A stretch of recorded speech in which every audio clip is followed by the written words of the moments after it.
बड़ी खबर इस समय की जम्मू कश्मीर में इलेक्शंस को लेकर सामने आ रही है। यहां पर आपको बताते चले कि इलेक्शन कमीशन ऑफ इंडिया ने आज एक प्रेस कॉन्फ्रेंस जो वो इलेक्शंस को लेकर करी है, जिसमें देश के 5 राज्यों में जो है वो इलेक्शंस का ऐलान जो है वो कर दिया और उनकी डेटें भी जो है वो जारी कर दी गई हैं कि कौन कौन सी तारीख को जो है वो यहाँ पर इन 5 स्टेटों में जो है वो इलेक्शंस कराए जाएंगे। लेकिन आपको बताते चले कि यहाँ पर ये बताया जा रहा है, जो जानकारी हमारे पास आई है, यहाँ पर आपको बताते चले कि कौन कौन सी 5 स्टेटें, जिसमें छत्तीसगढ़ की बात करें या फिर मध्य प्रदेश की बात करें, मिजोरम की बात करें, राजस्थान, तेलंगाना, इन 5 स्टेट्स के लिए जो है वो इलेक्शंस का ऐलान कर दिया। यहाँ पर जो है वो असेंबली पोल्स असेंबली इलेक्शन जो कराए जाएंगे। लेकिन जम्मू कश्मीर की हम बात करेंगे, यहाँ पर हर कोई ये चाह रहा है कि जम्मू कश्मीर में इलेक्शन कराया जाए ताकि लोग जो है वो अपने चुने हुए नुमाइंदों को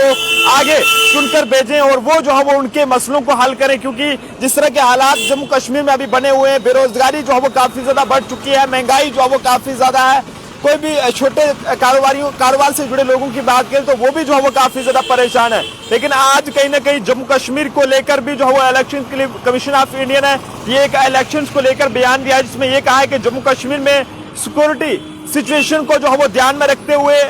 इलेक्शन जो है वो सही समय पर होंगे। और ये कहा है कि इसमें election commission of India Rajiv Kumar ji का ये भी कहना था कि 5 राज्यों में फिलहाल विधानसभा चुनाव के लिए जो है वो ये घोषणा जो है वो कर दी गई है। लेकिन ऐसे में बात करेंगे जम्मू कश्मीर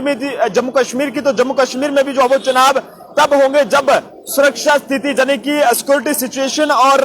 केंद्र शासित प्रदेश में होने वाले जो बाकी चुनाव हैं, जम्मू कश्मीर यूटी में जो बाकी इलेक्शंस होने हैं, वहां पर जो है वो उनको ध्यान में रखते हुए इस पर जो है वो सही समय पर जो है वो निर्णय लिया जाएगा, यानी कि इस पर जो है वो सही समय पर फैसला जो है वो लिया जाएगा। लेकिन बता दें कि 5 राज्यों की 679 विधानसभा सीटों पर जो है वो चुनाव की तारीखों का ऐलान आज इलेक्शन कमीशन ऑफ इंडिया ने कर दिया। और वहीं जब जम्मू कश्मीर को लेकर पत्रकारों ने ये सवाल पूछा कि आखिरकार जम्मू कश्मीर में कब जो है वो असेंबली इलेक्शंस कराए जाएंगे, तो उसमें उनका ये कहना था कि अगर जैसे ही जम्मू कश्मीर में सिक्योरिटी सिचुएशन जो है वहां पर ठीक होती है और साथ साथ बाकी जितने भी इलेक्शंस हैं वो जो है वो जब तक नहीं कराए जाते तब तक जो है वो उस पर जो है वो कोई भी कुछ नहीं कहा जा सकता। लेकिन जैसे ही इलेक्शंस हो जाएंगे, सिक्योरिटी सिचुएशन ठीक हो जाएगी, तो जम्मू कश्मीर में भी जो है वो इलेक्शन जो है वो कराए जाएंगे। और ऐसे में अब लग रहा है कि जम्मू कश्मीर में भी जो है वो चुनाव का बिगुल कभी भी जो है बच सकता है। और क्योंकि एक दूसरे सवाल के जवाब में उन्होंने ये कहा है कि मुफ्त वस्तुओं की घोषणाओं में हमेशा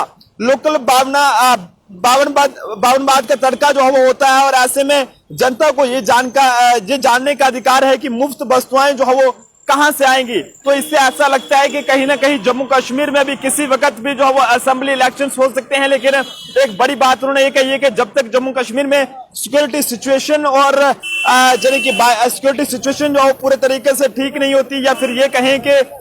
बाकी जो पूरे सिक्योरिटी सिचुएशन को जो है वो ध्यान में रखते हुए यहाँ पर सही समय पर जो है वो इलेक्शंस जो है वो कराए जाएंगे। लेकिन ऐसे में ये कहा है कि जो बाकी के इलेक्शंस हैं पूरे यूटी में उनको ध्यान में रखते हुए जो है वो इससे जो है वो सही समय पर जो है वो समझा जाएगा, यानी कि उसके बाद ही असेंबली इलेक्शंस को कराना जो है वो सही समझा जाएगा। आप जनता अपने सुझाव जरूर दीजिएगा। क्या अगर जम्मू कश्मीर में इलेक्शन कमीशन ऑफ इंडिया ये ऐलान कर देते हैं कि जम्मू कश्मीर में असेंबली इलेक्शंस कराए जाए, तो कौन सी पार्टी को जो है वो लोग पसंद करेंगे, कौन से लोगों को, जो बीजेपी को लोग पसंद करेंगे या फिर नेशनल कॉन्फ्रेंस को या फिर पीडीपी को या फिर कांग्रेस को लोग जो है वो जिताकर आगे भेजेंगे? जनता अपने सुझाव जरूर दे। लेकिन ऐसा लग रहा है कि जम्मू कश्मीर में इलेक्शन जो है अब किसी भी वक्त का उसका जो है वो ऐलान किया जा सकता है। कैमरा पर्सन अभिषेक के साथ नरेंद्र सिंह ठाकुर, जम्मू।